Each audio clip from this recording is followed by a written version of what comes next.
Assalamualaikum warahmatullahi wabarakatuh dan selamat pagi. Perkenalkan di sini saya Febrianto Silitonga dengan NIM 2309-036005. Di sini saya akan mempresentasikan tugas besar metodologi penelitian yaitu tentang seminar proposal skripsi dengan judul analisis beban kerja pada operator mesin milling dan bubut menggunakan metode work sampling dan workload analysis dengan studi kasus di PT Pupuk Kalimantan Timur. Sebelumnya saya mengucapkan terima kasih kepada dosen pembimbing yaitu Dr. Insinyur Muryani MLD Syarani STMT IPM.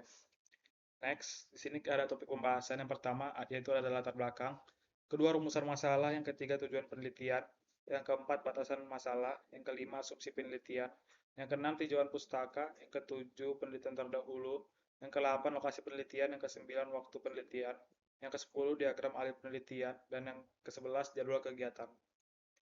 Yaitu ada latar belakang di sini poin pertama. Sektor manufaktur Indonesia menyerap 19,34 juta tenaga kerja pada tahun 2023, sehingga pengelolaan SDM, khususnya beban kerja, jadi faktor penting dalam menjaga produktivitas.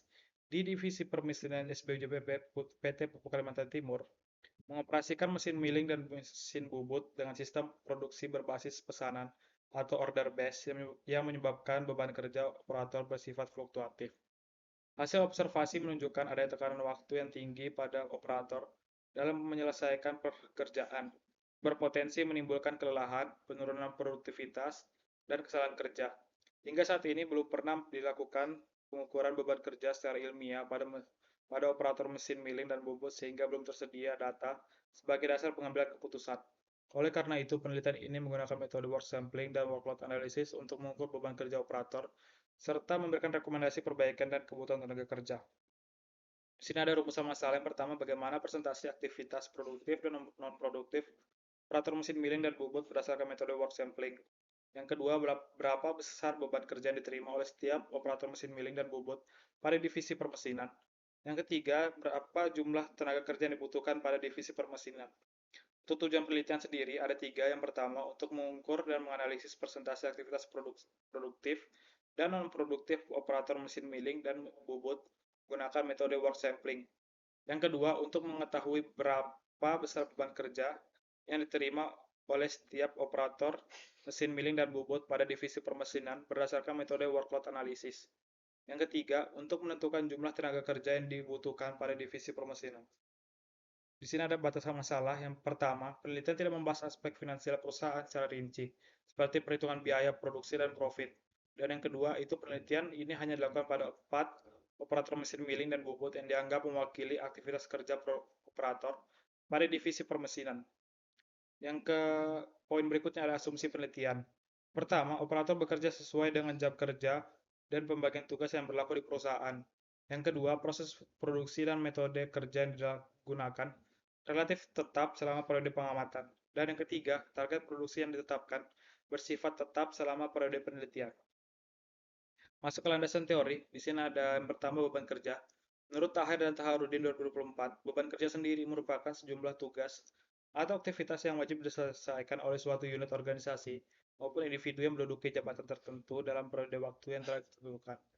Yang kedua ada produktivitas. Menurut Mahawati DKK 2021, produktivitas kerja sendiri didefinisikan sebagai kapasitas individu atau kelompok dalam menghasilkan barang dan jasa yang mengalami peningkatan baik dari segi kualitas maupun kuantitas dari waktu ke waktu. Yang ketiga ada work sampling. Work sampling sendiri merupakan teknik observasi aktivitas kerja dalam skala besar yang ditunjukkan pada mesin, proses, maupun operator. Sama halnya dengan metode stopwatch time study. Teknik ini digolongkan sebagai pengukuran kerja langsung karena pengamatan dilakukan secara seketika di lapangan, menurut Sandria dan Hilman. Yang keempat itu performance rating. Menurut Fernanda dan Murnawan 2023, aktivitas untuk menilai kecepatan kerja operator disebut rating performance. Penilaian ini bertujuan untuk menormalkan waktu kerja hasil pengamatan agar lebih representatif. Yang kelima ada allowance. Menurut Novantor dan Singgi, allowance atau kelonggaran merupakan tambahan waktu yang diberikan dalam perhitungan waktu standar untuk mengakomodasi berbagai kondisi yang dapat memengaruhi kinerja pekerja selama proses kerja berlangsung. Yang keenam ada uji kecukupan. Menurut Zadri DKK 2015, jumlah pengamatan yang diperlukan dalam pengambilan sampel kerja dipengaruhi oleh dua faktor utama. Yang pertama tingkat ketelitian dan yang kedua tingkat kepercayaan.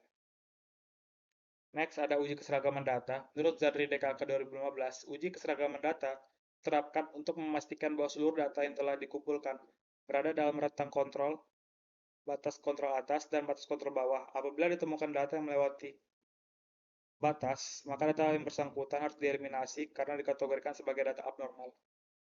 Poin berikutnya ada workload analysis. Menurut Siregar dan Setiawani 2025, analisis beban kerja atau workload analysis terdiri dari dua komponen.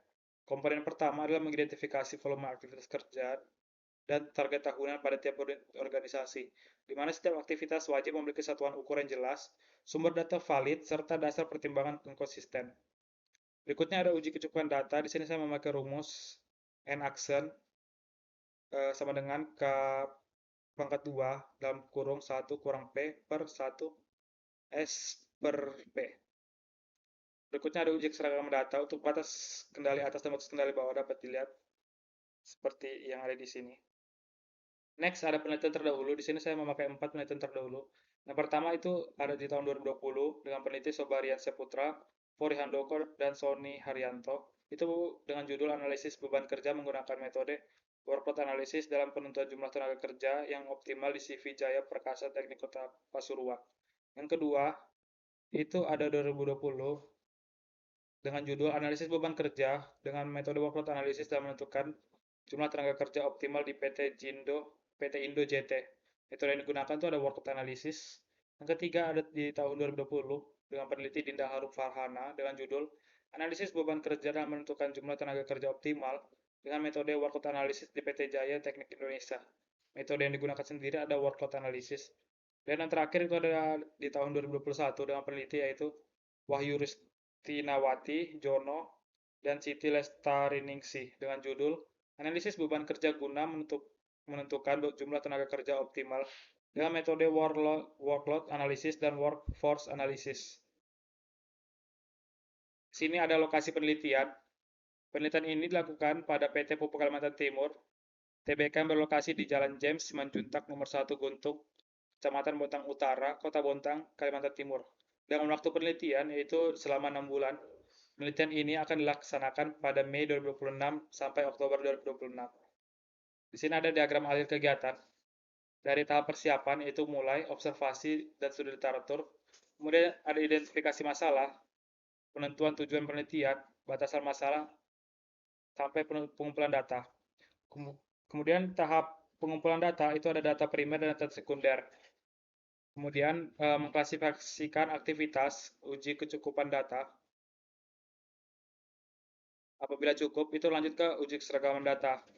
Untuk tahap pengolahan data sendiri itu ada pertama pengambilan data, klasifikasi aktif produktif dan non produktif. Yang ketiga ada uji kecukupan data.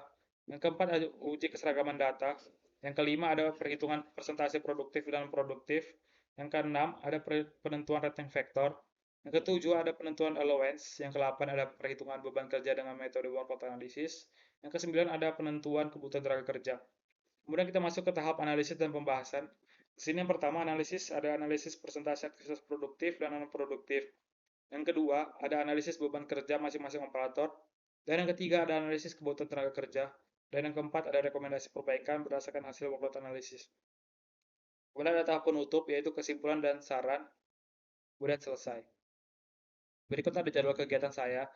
Mulai dari penyusunan proposal, seminar proposal, pengolahan data, asistensi tugas akhir, seminar hasil, persiapan sidang akhir, dan sidang akhir dimulai dari Mei hingga Oktober. Mungkin sekian presentasi dari saya. Apabila ada salah dan kurang, mohon dimaafkan. Terima kasih.